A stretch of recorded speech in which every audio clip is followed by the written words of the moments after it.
नमस्कार, स्वागत आपका के हरियाणा पे। मैं हूं आपके साथ रमेश जाखड़ और इस वक्त मैं मौजूद हूं सिरसा के लघु सचिवालय में। और यहां पे आप देख सकते हैं कि ये लगातार जो है वो नारेबाजी हो रही है। ये नारेबाजी जो करने वाले हैं ये गौ सेवक हैं।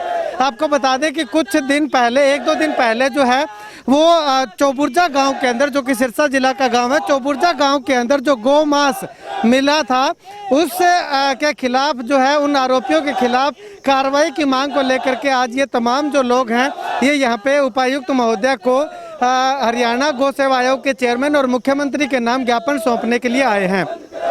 अगर बताना चाहूँ तो इन गांव के लोगों का और गौ भक्तों का कहना है कि हड्डा रोड़ी की आड़ में जो है वो गौ तस्करी करने का गोरख धंधा पिछले काफ़ी लंबे समय से लगातार चलता आ रहा है। तो यहाँ पे गांव के कुछ लोग मौजूद हैं, इनसे बातचीत करते हैं कि आखिर वो क्या कुछ कहते हैं। गौ सेवा के जो सदस्य हैं, गौ सेवक जो है वो यहाँ पे मौजूद है। चौबुर्जा गाँव के सरपंच मेरे साथ मौजूद हैं, इनसे बातचीत करते हैं। सरपंच साहब, अगर बात करें तो 2 दिन पहले आपके यहाँ पे काफ़ी भारी मात्रा में गोमांस मिला था, तो उसके बाद जो है क्या कुछ कार्रवाई की गई, आपकी ओर से क्या शिकायत दी गई? हमारी तरफ से जी कल हमें बुलाया गया था, हम चोपटा थाने में गए थे और वहाँ शिकायत दर्ज करा के आए हैं। एसएसओ साहब ने और चौकी इंचार्ज ने उन्होंने आश्वासन दिया है कि हम उन पे जो अगर सैंपल भेजे गए हैं वो अगर गौ मांस पाया गया तो हम उन पे कार्रवाई करेंगे। कितने दिन का समय बोला था कि कितने दिन में रिपोर्ट आ जाएगी? रिपोर्ट तो सर वो 4-5 दिन का कह रहे थे, भी 4-5 दिन बाद रिपोर्ट आ जाएगी। जब भी रिपोर्ट आएंगी क्या हम उन पे तो कार्रवाई करेंगे। तो इसलिए हम आज यहाँ जिस हिसाब से मिलने आए हैं ताकि हम सीएम साहब को और उनको ज्ञापन दे सकें, ताकि भी ये ऐसा सिरसा की पावन धरती पर ऐसा अनर्थ आगे ना हो। और अगर यहाँ हमारे गौ मांस जो मिला है बर्फ़ की सिलियों में, तो हम मानते हैं ये बहुत गलत है, ऐसा अनर्थ नहीं होना चाहिए और जो कर रहे हैं उनके खिलाफ कार्रवाई होनी चाहिए। गौ सेवक हैं आप, लगातार गौओं की रक्षा के लिए लगातार तत्पर रहते हैं, तो इस घटना को लेकर के आप क्या कुछ कहना चाहेंगे? क्या वो वाकई में गौ मांस था, आपने देखा था? सुबह जब हमें सूचना मिली कि यहाँ पे गौ कशी होगी और गऊ की हत्या करके मांस का निर्यात यहाँ से किया जाए, रोजाना ट्रकों में गौ मांस भर के बर्फ की सीलियों में लग के जाता है।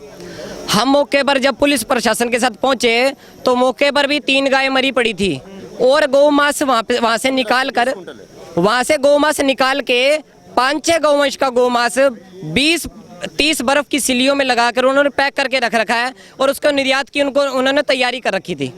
हम मौके पर पहुंचे तो लोग वहां से भाग गए और ठेकेदार मौके पर वहीं था। तो पुलिस प्रशासन ने उनको पकड़ लिया और मौके पर कार्रवाई करने के लिए हमको आश्वासन तो दे दिया और सैंपल भी भरवाए, पशु चिकित्सक भी आए। पर शाम होते ही पुलिस प्रशासन का रवैया हमारे लिए बदल गया और शाम को उन्होंने ये कहा कि सुबह हम आप आ जाना, हम FIR दर्ज कर देंगे। और सुबह होते ही SHO साहब हमें ये कह रहे हैं कि हम खुद ही FIR कर देंगे, हमने DDR काट दी है। जब हमने उन्हें ये कहा कि हम भी गौ भगत हैं, हमारी गौओं के साथ भावना जुड़ी हुई है, क्या हम इसके अंदर गवाह भी नहीं बन सकते क्योंकि हम उस दिन साथ गए हैं?